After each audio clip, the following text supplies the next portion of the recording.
The opinions expressed by the host and guests in this show are not necessarily the views of Children's Health Defense.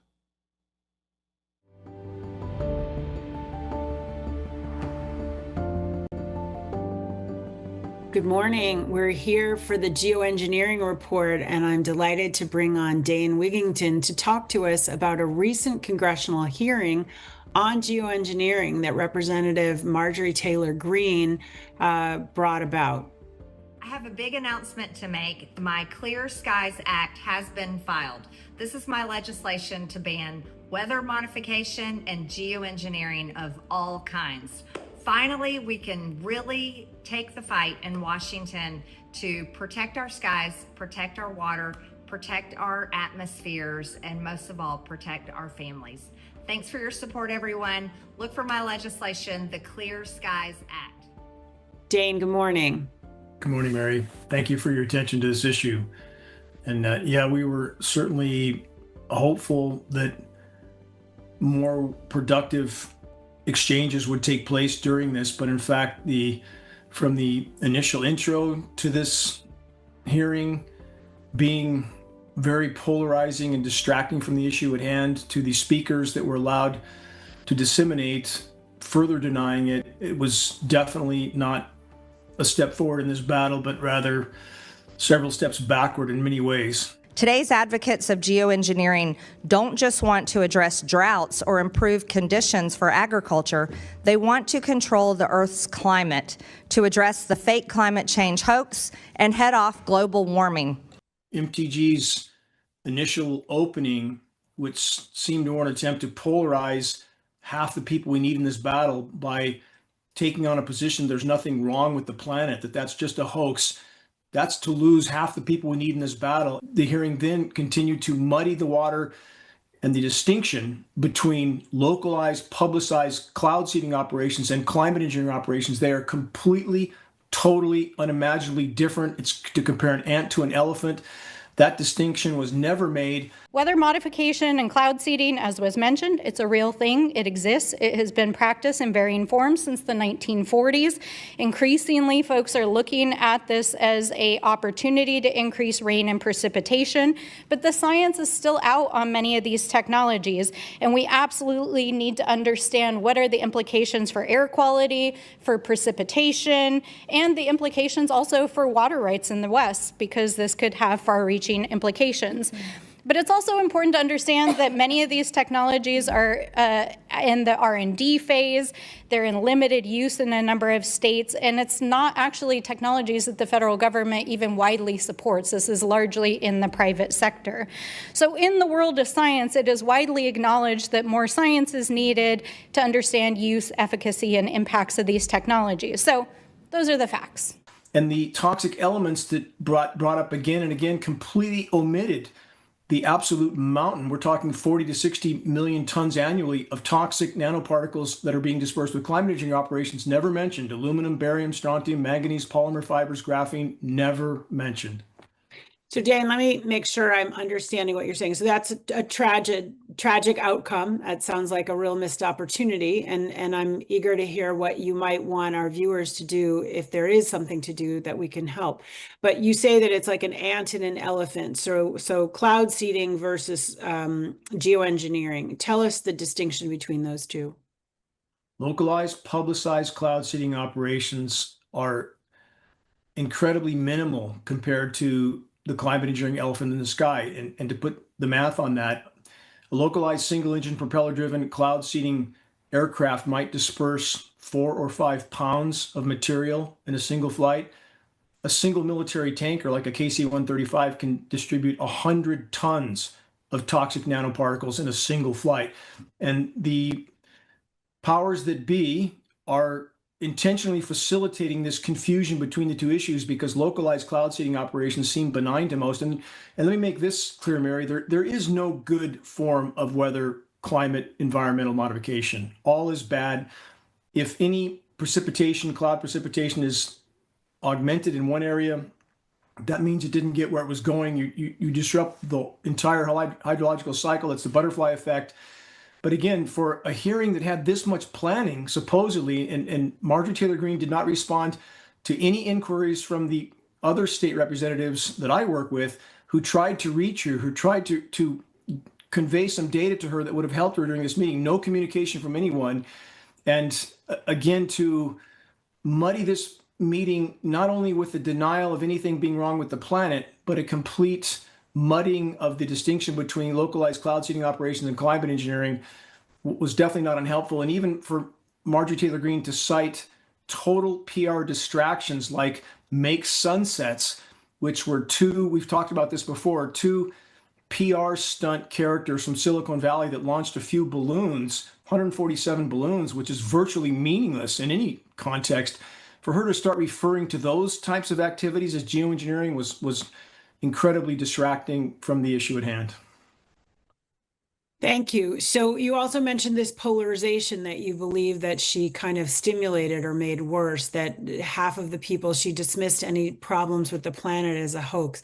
Tell us more about how you think we might better heal that divide and have people understand that there is tremendous risk to the planet, but perhaps not all the narratives that are told about that are correct.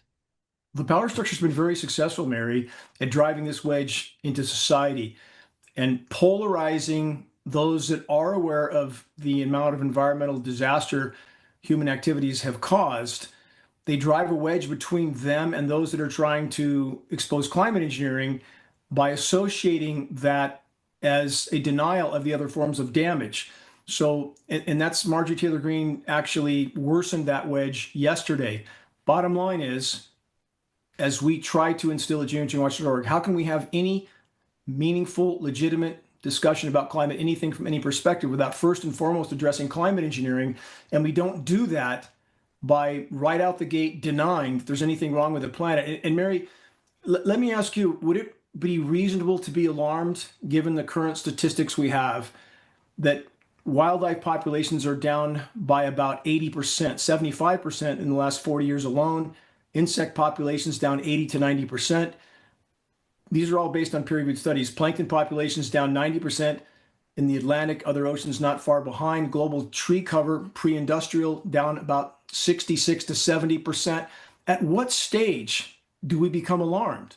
And to deny all that damage or to hang it completely around the neck of climate engineering is to discredit the issue and burn bridges instead of building them. We need to build bridges, not burn them.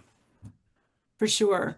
I think, though, particularly people on the right have looked at the narrative of anthropogenic harm to the planet, that humanity itself is the enemy, and that the solution to the enemy of the humans is depopulation. And that is offensive to many people. And there really was, it looks like in the 50s, kind of a looking for a narrative that would help people to deindustrialize and depopulate. And so I do feel like there's real opposition to this kind of narrative, which was pulled out of the air seemingly, which is completely separate from the reality of very severe harm to the planet. And they have in some sense been conjoined or kind of blurred. And that is a big part of why there is this division about geoengineering and division about climate change. Again, I'm not in any way, shape, or form condoning anything that those in power have tried to put forth. But can we separate those narratives? Are they not completely joined in the hip? Could those in power do what they do without the active or passive support of the majority population? So when this form of industrialized, militarized society, and again, I'm not an Al Gore fan, I'm no fan of any environmental group, but reality is still reality. If Al Gore said it was daytime, and it was, should I take the position it's night when it's not? So the bottom line is we have people that I would argue ultimately have a psychological barrier to anything that's an existential threat, and then reason goes out the window. And if we don't get past that, we're not going to be here much longer. And those who think, because the climate science community has horribly betrayed the populations as well, not because they've overblown how bad it is, because they've radically underreported how bad it is. And again, I cite the specifics I just named as an example to that. Would it not be reasonable to become alarmed if 80 to 90% of Earth's insect populations, terrestrial and aquatic, are already dead? 80% of the wildlife population is already dead. Nearly 70% of Earth's tree populations or tree cover already gone. Ozone layers disintegrating, and climate engineering is the core factor there. I want to make that clear. It's not hairspray cans. So that's where the environmental community and the science community has lied to us. But I would argue what we face is an unwillingness of the majority to honestly examine facts because it's simply too threatening. What follow-up should we have from that hearing? Can we get back to green? Are there other champions in Congress that we should be talking to? I think that's a realistic question. There are. Great question. And we hope that green might take some input from somewhere, because clearly the first effort did not suffice to move this fight forward at all. Congressman Lee Gilreath from South Carolina, exceptionally clear on this issue, former military, has done a tremendous amount to move this fight forward. Representative Tony Locke from Wyoming. These are people I communicate with regularly. And there are other representatives that are working on things. I'm not ready to disclose them yet, but there are many state representatives. Lisa Fink in Arizona as well, very clear on the issue. People that are actually looking for the data to correctly move this fight forward credibly. So again, yes, there are many, and it simply takes understanding the issue first and understanding the playing field, and not immediately alienating half the people we need to join us in this fight. So where would you recommend that people go, Dane, to really get a better handle on what's happening day to day with climate? We talked about a site a moment ago. It's called climateandeconomy.com. It's a small site. And again, I have nothing to do with that site. And that's one place that there are just headlines that take 5 minutes to scan. You can see how bad it is during the day. Geoengineeringwatch.org has now for 529 weeks in a row, well over 10 years, our weekly broadcast. Global Alert News is the most current, up-to-date, breaking climate collapse data and geoengineering data you can put into a broadcast. There's no commercials, there's no politics. So that's a weekly broadcast on the homepage of geoengineeringwatch.org, posted every Saturday. And we put that out on radio stations around the country as well, out of pocket, without sponsors of any type. So Global Alert News is, again, the most data you can fit in 55 minutes. Fantastic. Dane, thank you so much for coming on to talk about this most recent hearing in the House. Thank you for covering this most dire issue, Mary, getting more dire by the day.